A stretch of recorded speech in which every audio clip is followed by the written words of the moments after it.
up. Should be up shortly. Great, thank you so much, Bliss. So I am Jennifer Militello. I am the director of the New England College MFA program. Welcome to all of you. We are so glad to see you tonight, and we're really looking forward to spending some time talking about the program and answering your questions during the time we have together. So I just want to introduce some of the people who are here. Bliss Clemmer is our admissions counselor. Some of you have been in communication with Bliss. We have faculty members, Andrew Morgan, David Ryan, and Anna Q. And then we have Cole Phillips, who is an alum of the program, a recent alum, and Kaylin Livermore, who is a new student, a current student. So we've tried to provide you with an array of different folks so that you can get the experience of the MFA program from a lot of different perspectives. So as I said, I'm Jennifer. I use she, her pronouns. I have been directing the program since 2017.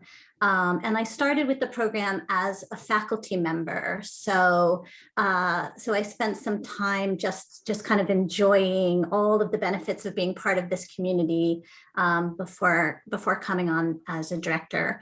I am a poet and a nonfiction writer. So I'm just going to talk a little bit about the program generally, and then you can hear from some other people, and then we'll take some questions. So the program at NEC is in some ways a very conventional and standard low residency program. It follows the low residency model. There are 2 residencies a year in July and in January, where we meet on campus. In January, we meet for 6 days, and in July, we meet for 10.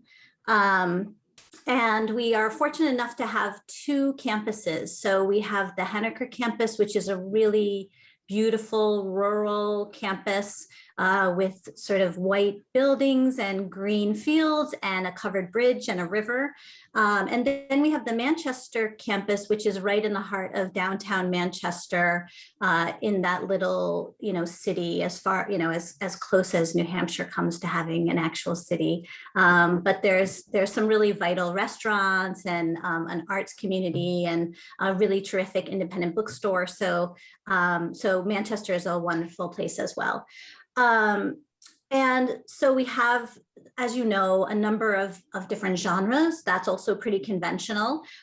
We have poetry, fiction, nonfiction, writing for stage and screen, and also the dual genre choice for people who are interested in working in more than one genre. And we have, the really good fortune of having an incredible group of faculty who are really experts in their fields, incredible writers, incredible people. And the model works, again, as low residency programs usually do, where you are working one-on-one in a mentorship with the faculty member of your choice, and usually working with a different faculty member each semester, and giving them your creative and critical work, and working with them one-on-one to sort of get feedback on that work, talk about your projects, evolve as a writer and a reader and a thinker in all of the best ways. And so the residencies are the time when we come together as a community to spend an incredible group of days, taking part in workshops and readings and lectures and meals and social hours on campus. And then the mentorship piece happens during the semester, and those study plans are developed during the semester and happen in the form of packets that you put together about once a month. So all of that is very standard and again, fairly conventional for the low res model. What is different about New England College, in my experience, and I think in the experience of everyone who has been part of our program, is the fact that we have such an incredible community to offer. So we are fortunate enough to be able to stay small as a program. The college is really supportive of the program. So unlike some low-res programs where you are housed with roommates and you are in a community of 100 or 150 people, we are really like a little family. So we all know each other. We all get to share in each other's writings and joys and sorrows. We are a very, very close-knit community, and that experience is just something that I don't know, it's like one of the, I will say it's one of the best pieces of my life, this program. I really feel like I am so close to the people in this program that it is infinitely rewarding. And then the other thing that we offer that I think is a huge benefit is the teaching assistantships, and those teaching assistantships. And we also have some additional positions that are new that are tutoring positions within the Writing Center. So we do provide financial assistance, tuition remission assistance through these positions, which also give you obviously sort of terrific pieces for your resume and for whatever your future endeavors might involve. And so that's kind of the general overview of the program. I think probably hearing from some other members of the community will give you more of that sense of what we do and how we do it, and what it looks like to be a member of the NEC MFA community. And then we can talk more through any more specific questions you might have. So why don't we start with Cole? Cole is a recent alum, a terrific writer, has a really great recent book that just came out. But Cole, would you like to introduce yourself and talk a little bit about your experience? Yeah, absolutely. Thanks, Jen. Hi, everyone. I'm excited that you're here. Yeah, I'm Cole. I use he, him pronouns. I'm a fiction writer. I was only fiction while I was in the MFA program. I was also a teaching assistant while I was in the program, so I'd be happy to answer questions about that at whatever point too. I was a TA the entire time that I was in the program. And I guess what I'll tell you, and I'll try to be brief, is that when I first applied to NEC, I was accepted to like bigger name MFA programs. And every other program that I applied to, I felt a little bit like a number. I felt a little bit, and maybe that sounds hackneyed or something, but it's true. I felt a little bit glossed over. And one of the first things Jennifer did when I applied to the program was email me directly. She said things to me that were specific to the writing sample that I had submitted, and really encouraged me based on specific excitement. So I sort of immediately felt catered to, and that was something that was not apparent in any other program. And that was my experience throughout the program. I worked with David, like all the time, most of the time when I was in the program. And since then have worked, with Jen and Andrew in different capacities too. And I've never once regretted my choice.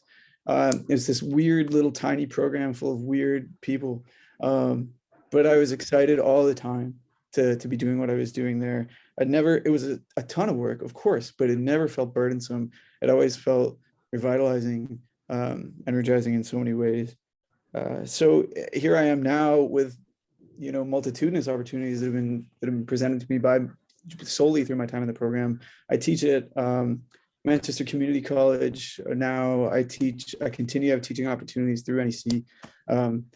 My book came out. That wouldn't have happened without this program. I'm proud of my publications as recently as a couple months ago. None of that would be possible without this program. And I felt supported every step of the way in everything I wanted to do. These people post-program, I definitely consider my friends. And there's not another community like that, man. They're all, big name writers. They're jerks a lot of the time. they'll gloss over you. You know, they're there to teach and then sort of do their thing, but you feel a closeness in this community that I guarantee you wouldn't feel elsewhere. And I'm sure Kaylin can echo that sentiment too. So if you have any questions about anything, the TA ship or just the program, happy to answer them at whatever point. Thank you so much, Cole. So Kaylin, do you want to talk a little bit? I mean, Kaylin is a brand new student, has had one residency with us, and that was this July. We were fortunate enough to have a really incredible, very safe in-person residency this summer. So Kaylin. Yeah, hi everyone, I'm Kaylin. I am a dual genre student in prose where I'm starting out and then poetry as well. And I picked New England after one of these sessions because I had been looking into this school among some others and just felt like what I experienced just in the information session was such a supportive, open, warm community that I wanted to be a part of, and that has definitely held true. I was worried about starting a grad program because of just having a lot going on in my life right now. I'm married and I have a stepson and we're like fixing up a house that we bought, and I was just worried about the time that I could give the program, but everybody understands what it's like to have a life outside of your job or your school or whatever. So I felt really supported in that way, and there's always been room for me to do my work and like feel like I can incorporate it into what I have going on in my life. And I also am working as a tutor in the writing center, so I could answer questions about that as well. Another thing I really wanted to note was that, and I'm not just saying this because David Ryan is here, but David's my mentor, and I am learning so much with David, and I feel like that pairing wasn't arbitrary, which is really nice to feel like. I feel like the faculty looked at my writing sample and my goals and heard kind of what I liked and what I wanted, and paired me with somebody that would get it and like know how to work with those goals.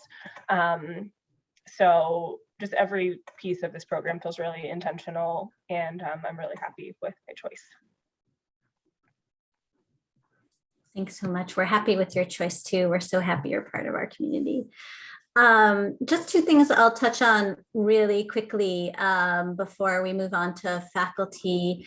As I'm sort of hearing people talking, one is that these funding opportunities, both the tutoring and the teaching assistantships, do have remote options. Obviously, we have a student community that is international across the country. So, you know, your location doesn't necessarily dictate what you can or cannot take part in terms of those opportunities. But the other thing that I will just emphasize again is this community as a source of support. So you know, it's our job to challenge you and push you and you know, make you better writers through that challenging and pushing. It's your job here to experiment and try new things and read outside of your comfort zone. But the other thing that we really believe in is that support piece as the thing that's going to nurture every single individual writer as fully as possible. So we are, you know, it's a difficult program. You will be pushing, you will be writing. There's a lot of work that you will be doing, but also we will be offering support along the way. So because that's our philosophy as a program. Okay, so faculty members, who would like to start? We have Andrew, David, and Anna. Andrew, want to start? Sure, I'll start. Andrew Morgan, he, him. I am a poet, and I've been at NEC, I've been affiliated with the MFA program since 2014, I believe. So whatever, however many years that is. I've been in the MFA program, not any sort of math. So 6. Cole said that he was always excited, and Kaylin said that it was very intentional. And I think those are two sort of perfect bridges for what this program is. I am always excited about this program. I love this program. The residencies twice a year are 2 of my favorite times of the year. I love getting together with all of the faculty and all of the students, and those are really special times. They're also really busy times, and there's so much work done during those periods, but it's always exciting, right? And the mixture of those 2 things, I think, is a recipe for success, where we are going to support you. You are going to be excited. We're excited for you, but we're going to be very intentional in how we work with you. And the people that I have seen come through this program and the distance that their writing has come over the course of the 2 years never ceases to amaze me. And even after watching it over and over and over again, I'm always just amazed where students end up when they stand up there to read for their graduation, and the work that they read compared. I mean, students come in here with great work, and we have incoming students read with at their first residency, and we remember those readings, and then 2 years later, it always blows my mind. And there is something special about this group of people, and I don't really know what it is. Honestly, it's a mixture of a whole bunch of things, and then a whole bunch of other things that I don't even know what they are. But it works, and it works for the students, and for me personally, it works for me. Like, I'm always inspired working with all of these people. And all right, I'll stop. I'm going a little bit crazy, but I love this program. I think that's absolutely accurate. Like, we don't know what the magic is, but we feel it when we're involved together. So David, do you want to talk a little bit, and then we'll move on? Sure, thanks, Jennifer. My name's David Ryan, and I write and teach prose, fiction and nonfiction, both. I like anyone else, I think, who's been a part of the program, either as a student or a faculty member, love this program in a way that's a little bit special, because I've both attended low residency programs and taught at residential and low residency. So I have a sort of a scope to come from, and I find nothing against the residential programs that I've been involved with or am involved with, but there's something about low residency that's just far more intense, and your writing gets better. I can say this with a certain weird confidence, actually. Your writing will get better twice as quickly as it would in a residential program, and I'm really not kidding. Some of this has to do with just the sort of one-on-one attention that you would get from a faculty member. Some of it too just has to do with the relationship of the pressure within the system that you're thrown into, and then the release of that pressure in ways that are just utterly efficiently beneficial to your brain and your writing. You'll be reading more than usual. You'll certainly be generating more writing than you thought you were going to be able to do. And all the while, you're going to have a mentor who is going to care. And honestly, it's true. There are famous stories about how bad mentors can be elsewhere. I would never say that about this place, but we've all had teachers who just didn't care, right? You won't find that here. But the thing about pressure that I think might be interesting, I was thinking about this, and if you think about any memory you've had from the past that stays with you, that has stayed with you now, a decade, 2 decades later, whatever, it's often, if you think about it, was nestled in a pressurized time of your life. Whereas we sort of forget the things that didn't come at us when there was a lot of pressure in our lives. Those are the memories that sort of fall by the wayside. I think what's interesting about this program is when you show up for the residency, there's a social acceptance. There's a level of acceptance into the community that might surprise you. You might come in feeling a little bit nervous, and you'll find quickly enough that you don't have to be nervous. And in fact, there's a social intensity that makes the friendships that are developed really surprisingly profound quickly. When you fuse that, so the social component, to just how many lectures that you're going to, you're on campus for a week or two, and all the different conversations you'll start having night and day, it's exhausting, and you start to fill up. The system starts to fill up, so that by the time you actually leave and go home, you're wasted. You're a mess, but in the best possible way.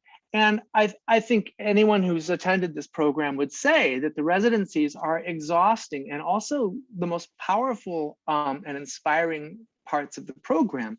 And then you go home, and then the workload is demanding, but you're home. You get to do it on your own terms in one sense, and you're always going to have the guidance of one mentor. That sort of attention is unheard of in many programs, obviously. And that combination has made, I think, the writers that come out of this program, they're publishing. They're doing far more than writers in other programs I've taught at, just simply because of this beautiful marriage between the pressure of the system and then the ability, the flexibility that very same system is allowing you. I get thrilled. I'm exhausted when I leave. I usually, I can't, I have to sleep for a couple of days when I get home because I'm so wrecked from the whole thing. But you see this growing relationship, Andrew, and I'm going to stop after this, but Andrew was talking about the growth of the writing from the beginning to the end. And there's something so unbelievably moving about the last semester, the last residency, where we see the students we've worked with for a couple of years now, and we listen to them read and you go, my God, listen to them. They're the real thing. And I can't say that about all the students I've worked with at a residential program. And I work at a really great residential program, and it's as close to a low residency program in terms of conferencing and one-on-one attention with students. Same time, I don't know, NEC is doing something very special. And Cole and Kaylin are actually, Cole having graduated, but Kaylin having just started, are great people to maybe turn to, because they're just exemplary of the kind of student that the program has in it. Okay, I'll stop there. Do you see that David Ryan energy, that Ryan effect? What do you mean by that? That's the program. That's constant. But you know what I mean?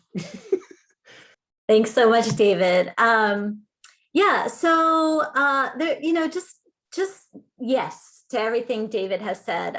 One thing I'll just kind of follow up with regarding that is the fact that I went to a residential program. So I lived on campus, in the community. And when I started teaching in this program, I was like, how does a low residency program do what a full residence program does? And one of the first things that I was amazed by over my first couple of semesters on the faculty was the fact that I was watching students transform right before my eyes. And what I especially love is with the fiction students, who I usually won't work with, I get what David's talking about. I get the first reading at the residency, along the way when they're early on. And then all of a sudden, a few years later, I'm at their graduation and I'm listening to the work and I'm just like, wow, this is amazing.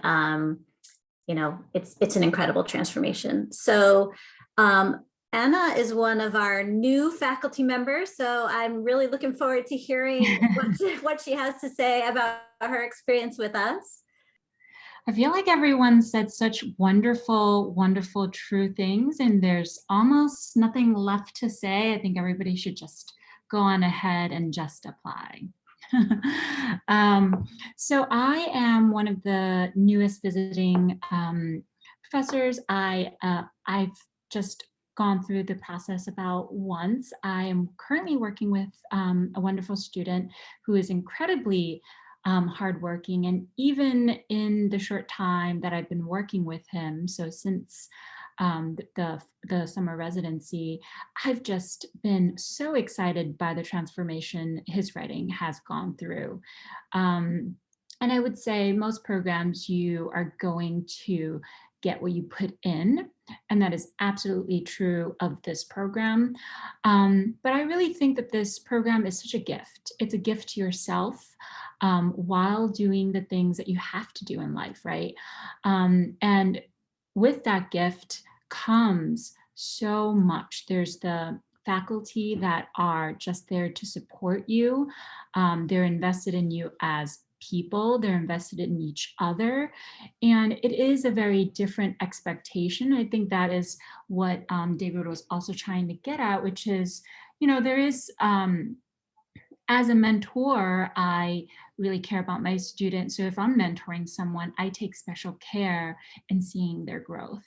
And as a student, it's also true the other way around. When you're being mentored by someone, you're going to give it 120% because you want to get as much from that mentor as possible, and you don't want to let them down. So I think there's something about that closeness, that one-on-one relationship that really works for the program. I went to a traditional MFA program, and so I wasn't sure how this was going to work, but after just seeing, not even fully going through a full semester, I would say that it is obvious that this kind of program works, and that even within a few months I've seen a lot of great changes and a lot of growth within the student that I'm working with. So I don't really have very little bad things to say, except that David's right. After the program, I needed to sleep for a few days. But I think that was part of a combination of things, coming out of COVID and not having really seen people for like 2 years, and then suddenly going from like 8 a.m. to 8 p.m. every day. But again, it was really exciting. Actually, one of the lectures that David gave, I've been thinking about a lot. So we all learn from each other. And that is something that remains wonderful for me, to be able to learn from fellow faculty, from students as well. Thank you so much, Anna. Yeah, it was an interesting residency. I think most of us had not seen people in close proximity for a very long time. And so suddenly we came together and we were all vaccinated, or we had been tested, and we were like, what? How do we do this? And it was an incredible, and also, of course, it was the summer, so numbers were really low, and it was an incredibly joyous time. But just two things to touch on about what Anna just said. I think one is that the MFA program is a gift, right? Any MFA program, the MFA in principle is a gift. So, congratulations on being writers who are stepping into this phase of your lives. I mean, this is an experience that no matter what, will be an incredible few years that you will never forget, that will change your life. And so that is really wonderful. And then there was something else that I was going to follow up on, and I can't remember what it is, but I'm sure it will probably circle back around at some point and come up as we answer questions. Yeah, so, and the other thing I will just say, one thing I have not mentioned is the visiting writers. So we are also, and this is a pretty standard MFA fare, but we are really fortunate to have some really incredible visiting writers as well. So recently we have had Pulitzer Prize winner Jericho Brown. We've had MacArthur genius Ocean Vuong. So we are really fortunate to be able to also welcome some really interesting people who are not part of our immediate community in to join us and to spend some time with us, and to not only read for us, but often to see your writing or give a lecture. And so that's another terrific piece of the program. So why don't we open up for questions? We would really love to speak about anything that you are still wondering about after all of us sort of talking for a bit. So please let us know how we can help you out. I see that Chandra has a hand up. Hi, I'm Chandra. Hi, Chandra. Hi. Well, the energy here is already like so high vibe, so I appreciate you all bringing it tonight. I guess my biggest question is, I guess this is more for Cole and Kaylin, like what were your goals going into the program, and what are the like average goals of most people that enter into this program? Do you want me to go, Kaylin? Or do you? You can go and I'll add something. Yeah, go ahead. I'm really glad you asked that question, Chandra, because it's something I probably meant to say earlier, that I think that there's a big diversity of intentions coming into this program. I had a really lengthy conversation with someone in my first semester here who had super different intentions for this program than I did. I care a lot about professional development and publications, things like that were important to me coming into this program. I think there are people who come here with the mindset that they want to become a better artist. And, they don't care about the other stuff. They don't care about, their professional interests are elsewhere. So I came in looking to, advance as an artist, but also understand this industry better. And I'm coming out of it, the editor of a Kaylin edits for a magazine too. The both of us do. And the publication information is invaluable if that's something that's interesting to you. David, he edits for Post Road, and that abounds. But if you want to focus on yourself as an artist, I think there's so much room for that here too, just to think critically and engage thoughtfully with art. Yeah, I agree. I wanted to attend an MFA mostly just to grow as a writer, and also because I thought it would be a good opportunity to feel out what I might be able to do in the writing world outside of just writing. I do edit for a couple magazines and I love that work, and I feel like making connections like that happen a lot in MFA programs. We had an agent come talk to us over the summer residency, who I've stayed in touch with, and like I might kind of shadow her a little bit at some point when my schedule allows and see what that's about.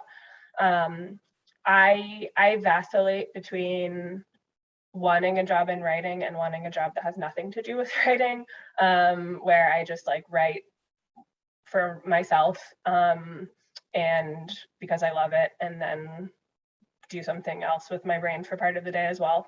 But I think there are a lot of opportunities to learn about that in the program and to meet really interesting people that do all kinds of things, both in the world of writing and outside of it. And I remember when I attended a session like this, there was a faculty member that was like, you can do so many things with an MFA if you are like creative about it, which most of us probably would be, because people need good writers in all kinds of positions.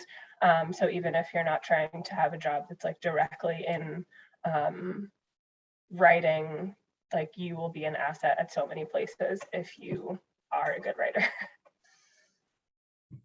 Thank you so much. The other thing that I'll just follow up with for that is the fact that the study plan, the fact that you are working one-on-one with someone, that allows for that diversity, right? So you say, I would like to work on a book length project, or I would like to figure out how to work with line breaks. It can be small, it can be big, it can be varied. And as they've both said, it can be about publication on some level, it can be about professionalism on some level, it can be purely creative and growing as a writer only, which is obviously going to happen no matter what. But the nice piece is that they're all there, and the other nice piece is that our connections then become your connections, right? So, and that's part of what an MFA program should offer. So thanks, Chandra. Kat, I see you have your hand up. Hi, great to see you. Thanks for coming. Hi, yeah, thank you. I guess this is also for Cole and Kaylin. I was wondering if you could talk more about the assistantship and the tutoring position. You should go first this time, right? We'll take turns. Sure. Yeah, so that is, from what I understand, a fairly new position, and it was cool that Jennifer offered that application to me, because it again, it was just a way that I felt like they were really looking out for my needs. And I don't live in New Hampshire, so it's remote for me. And it's really been interesting. I thought that I would just like intensively be helping undergrads with their papers all the time, but the work like varies. Sometimes that is a need. Other times I'm working on like developing handouts for the Writing Center that help teach basic skills in writing, grammar, etc. And it's again very flexible. So it's counts against my tuition.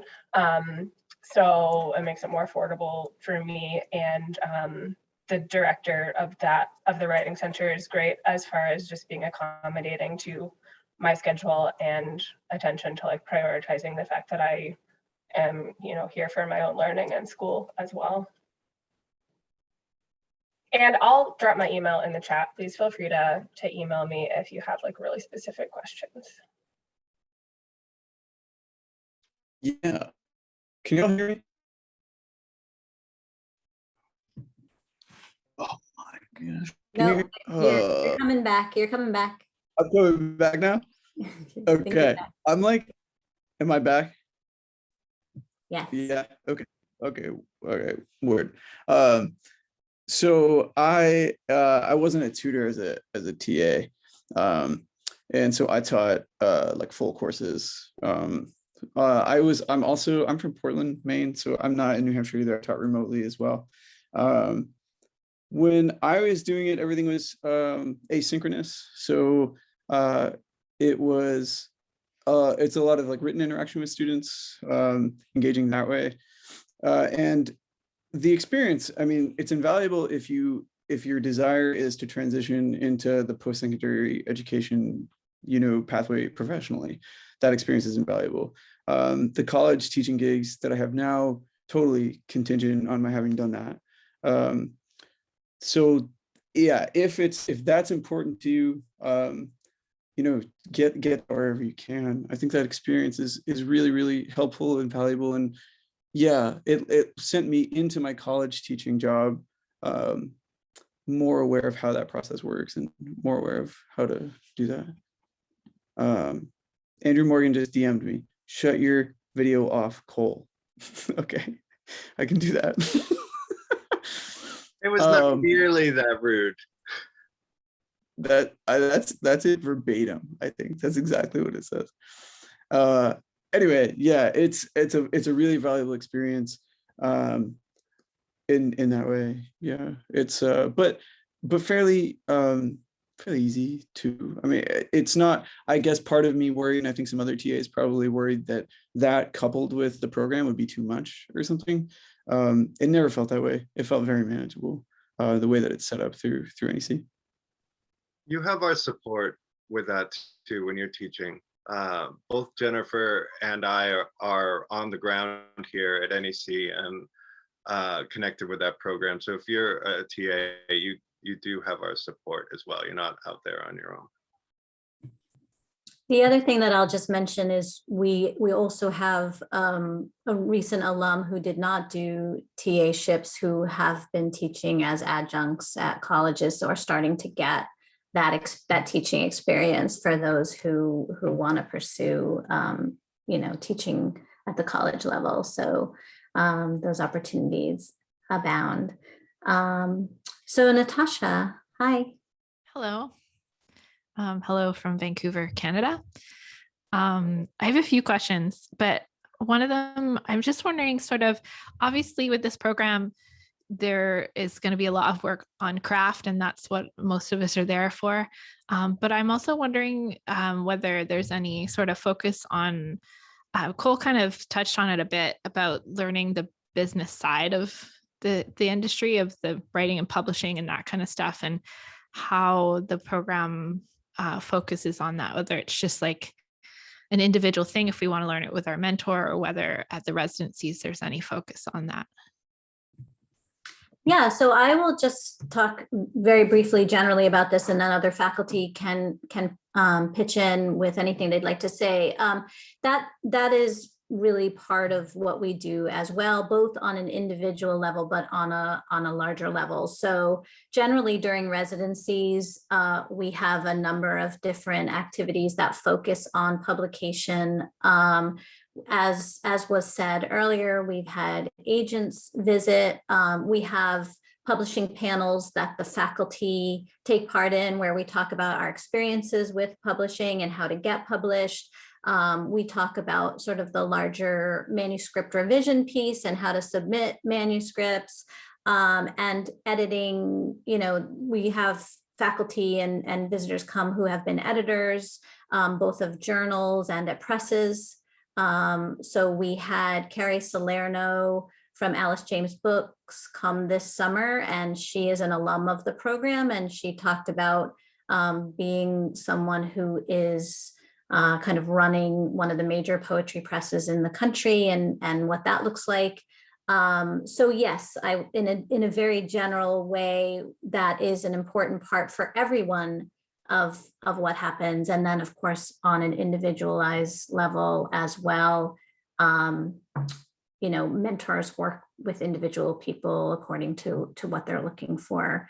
And our alums, you know, I feel like our social media feeds are always, you know, celebrating some new publication by alums, by students. So that's always a great place to take a peek as well.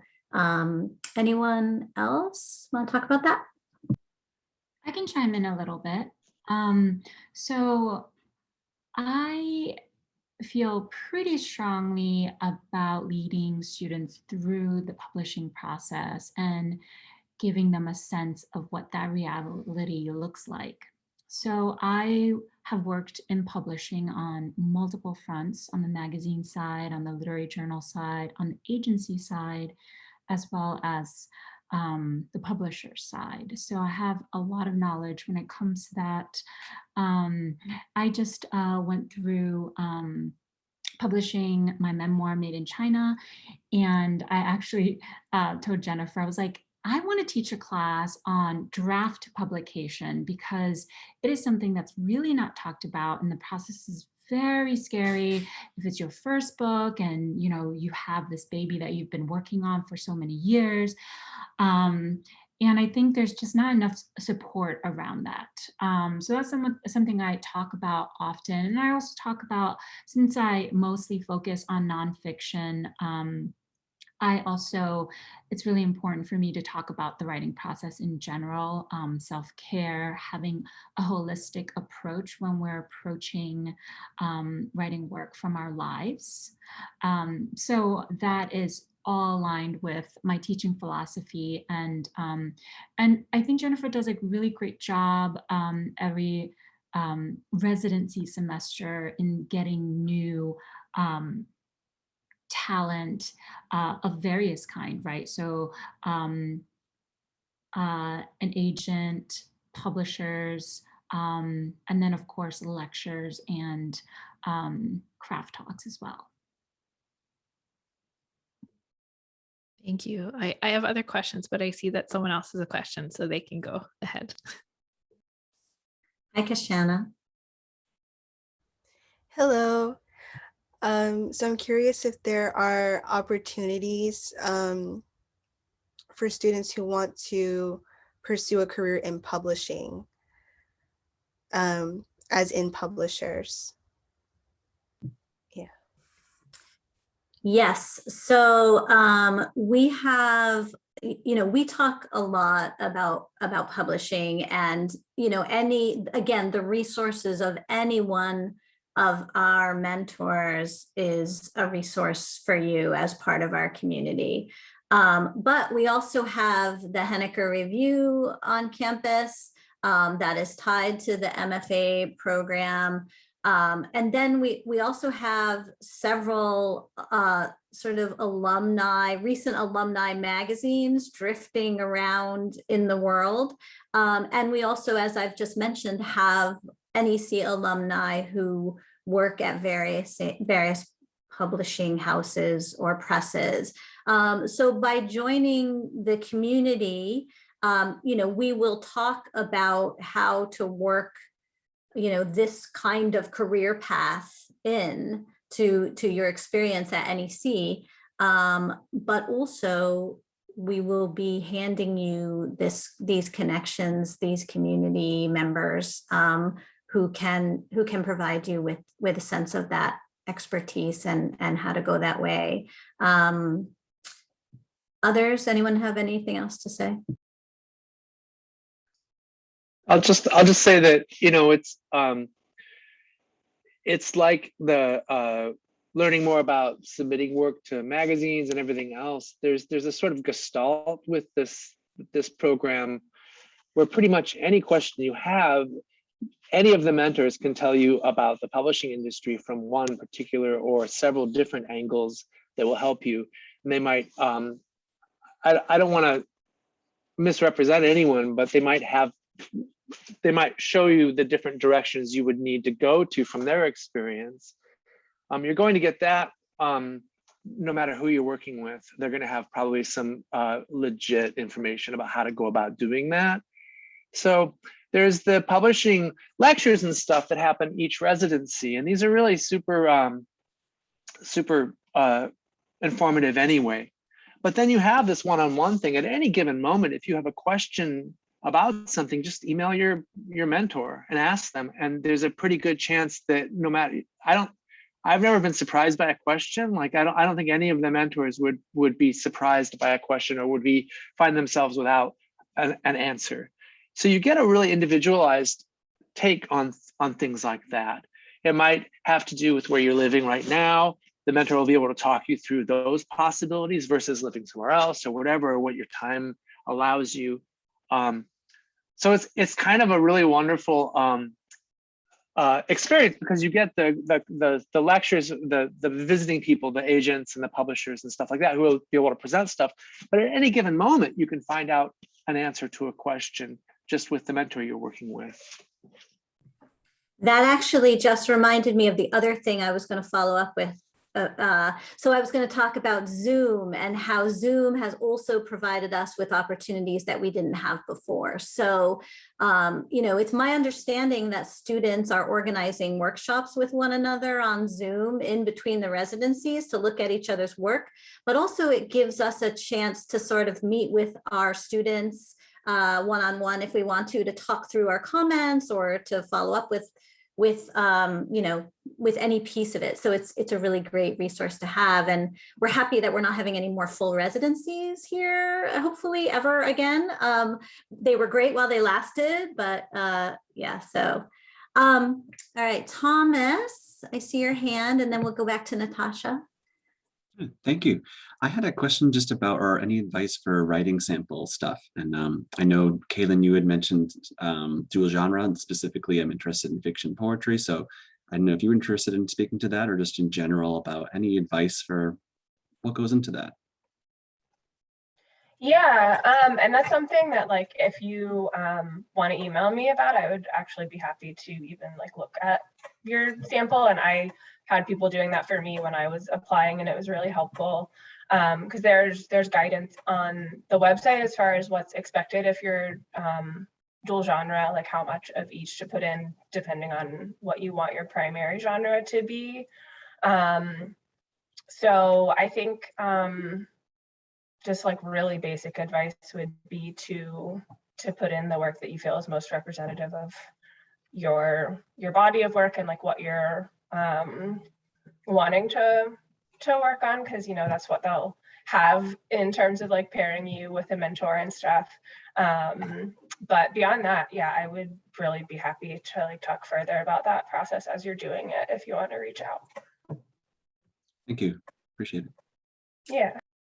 Yeah, I think that's great advice. I think, you know, showing us your strongest work and showing us some sort of really strong sample for both your primary and your secondary genre, but probably more for your primary than your secondary as outlined on the website, but we are happy to speak to it if you have specific questions about it. And there's nothing wrong with also giving us a little bit of variety. Like if you're trying different things, there's nothing wrong with giving us short pieces.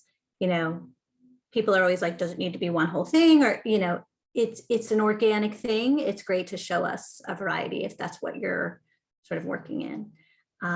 So we have Natasha, we have Janelle. So Natasha has a second question. Janelle, why don't you go first and then we'll return to Natasha. Okay, thank you. I have one small question and one actual question. So I was just wondering, it's really simple, but when does the school year begin and end? And also, is it possible to switch from being in one genre to doing a dual genre mid-program? Those are two really great questions, especially the logistical question about the start and end of the semester, because we have a very strange official calendar that's like a 12-week calendar. You have two 12-week terms in each semester.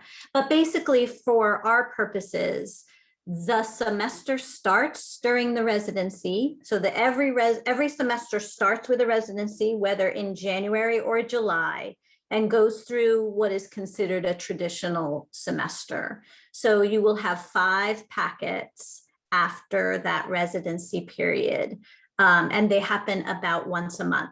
So we will meet in January for residency. You will have packets in February, March, April, May, and then in June, you have your 5th packet, which is a revision packet.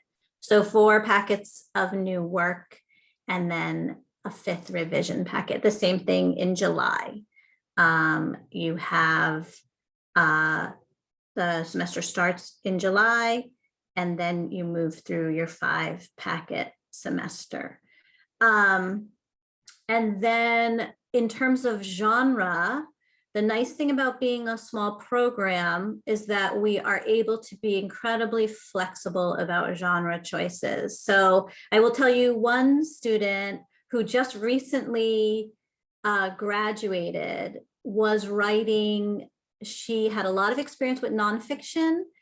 She wanted to try fiction, and she started off dual genre and then did a really interesting combination of prose from semester to semester, because she was figuring out what she was doing and how she was doing it. And so we can accommodate that kind of fluidity in the program, and we're happy to do it. We also very much believe in genres as pretty fluid.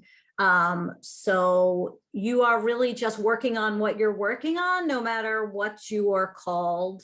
And if you would like to switch your genre or add a genre, we are happy to do that. The other nice thing is that our faculty, many of them work in 2 genres. So so you have a lot of flexibility there. Okay, Natasha. Hello again. Hi again. I have a couple of kind of questions about the TA positions. First of all, just a kind of a technical one. Since they're teaching assistantships, just to clarify, are you the sort of sole teacher, or are you assisting a professor? And also, I was just wondering more for Cole and Kaylin, how it's been to balance teaching with the schoolwork plus life. Yeah, so I'll just answer very quickly logistically the first question, and then they can talk more to it.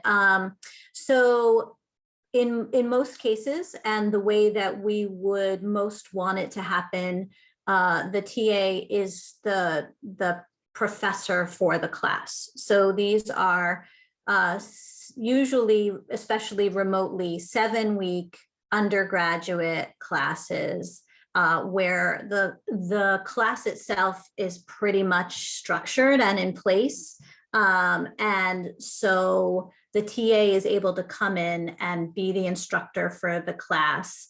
There is usually, I am the instructor of record technically for the class. So I enter grades, I can help you with anything you need. Andrew's available as well. So you're not out there alone, and you're, you are technically not named as the instructor. So if anything goes horribly wrong, I'll be the one who who holds that responsibility. But you are teaching the class, you are the instructor, and so you will have experience as a higher education instructor once you're done. Just to further clarify, Jennifer enters the grades at the end of the semester. You handle the grading along, throughout the course. Yeah, thanks, Andrew. But I don't otherwise join you at any point unless you really need me to. I thought it was really manageable when I was doing it. You're not really creating new content. The content is kind of there for you. You're instructing it and you're giving feedback on it and you're engaging with them. But it's not like you're creating lesson plans necessarily. You're not creating new content. You're not structuring the semester. That stuff is sort of done for you. So really, you're jumping in, you're teaching content that's made available to them ahead of time, that's made available to you ahead of time. And in that way, it feels really manageable. I mean, I was doing the program, I was doing that. And at the time, I was a full-time high school teacher as well. And was it a lot? Yeah, absolutely. But not more than I bargained for ever. It felt manageable, I think. Yeah, I agree that it feels manageable, and also again that like the faculty is very supportive and understanding. I'm recovering from strep throat, and David was cool with giving me a few extra days on my packet because I lost several days of being able to do anything. As far as like the writing center and the schoolwork, that has been really manageable for me. The student that I talked to after an information session, and I guess Cole just said as well, they were like doing TA stuff for the school plus the MFA plus another job. I don't think I can manage doing all three, honestly. That's just like, I get overwhelmed too easily for that. But doing the writing center and my schoolwork has been okay. And then next year, I'm going to kind of weigh out where I am and see if I want to keep up with the writing center, if I would just prefer to work and do school. But I think it depends on like how much you can handle. I've never felt overwhelmed by the school workload. And I think part of that is because it's like the most fun thing in my life right now. It's like I'm reading really awesome books and I'm doing the type of writing that I like doing. And sometimes I wish I could give even more to it. And that's disappointing occasionally when I'm like, oh man, that's a really rough draft I'm sending in. But that's, it doesn't overwhelm me as far as just the workload itself.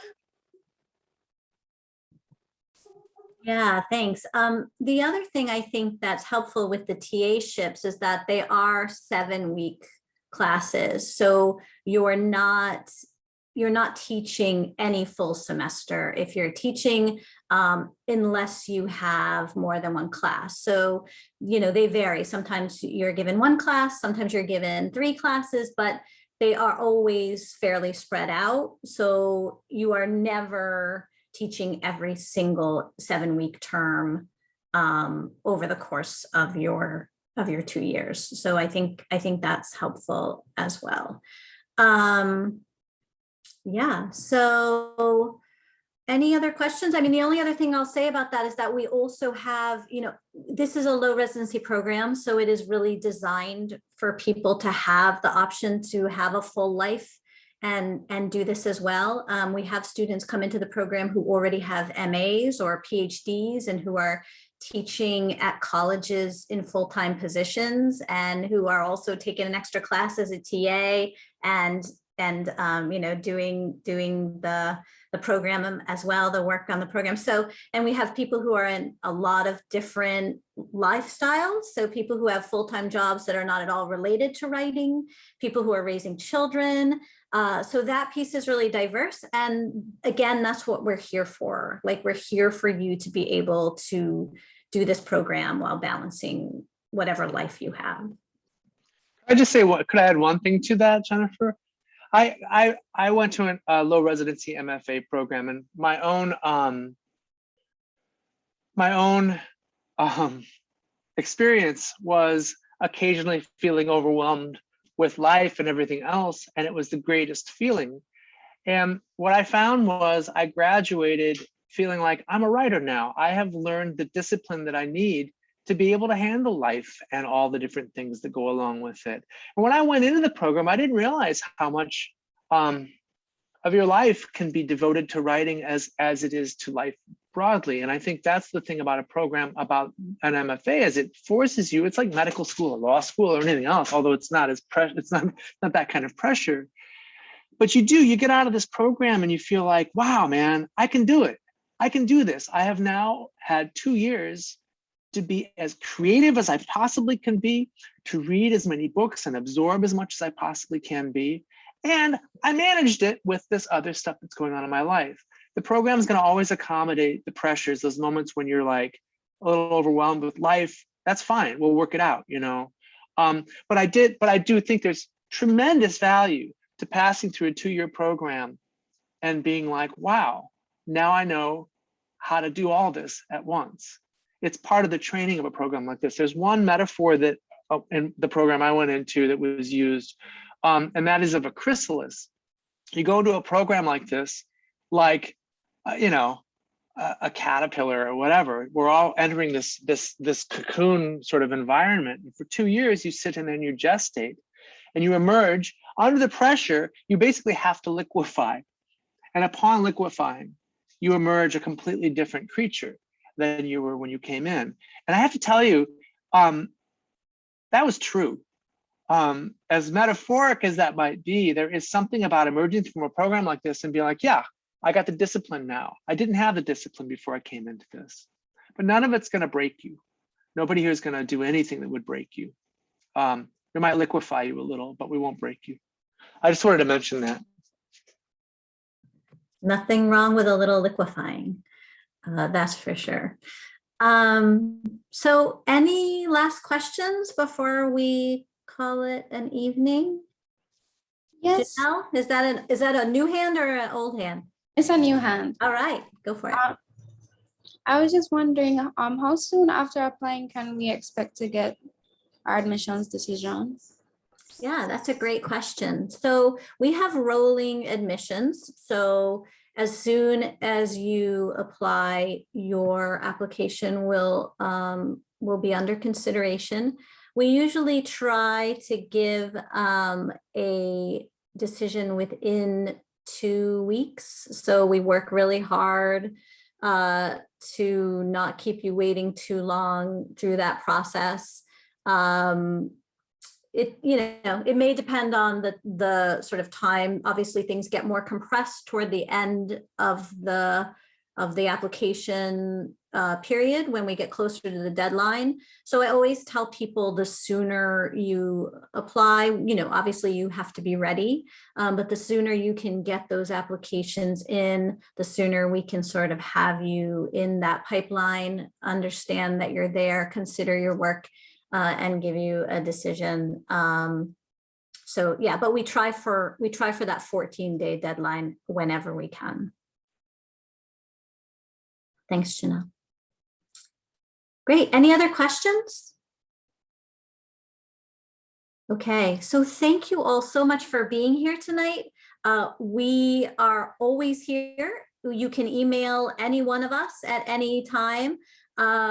You have Cole and Kaylin's email addresses. I am sure, have seen mine a million times if you have been in touch with Bliss at all, but I will put it in the chat anyway. And everybody else is right there on the website if you need it. Please follow up with any questions you have. Let me know if there's anything you need. And we really look forward to seeing your applications come in and considering your work, and hopefully having you join us in January or July. Bye, everyone. Bye. Have Thank a you. great evening. Thank you so much, Thank everyone. you. Good night. Thanks, folks.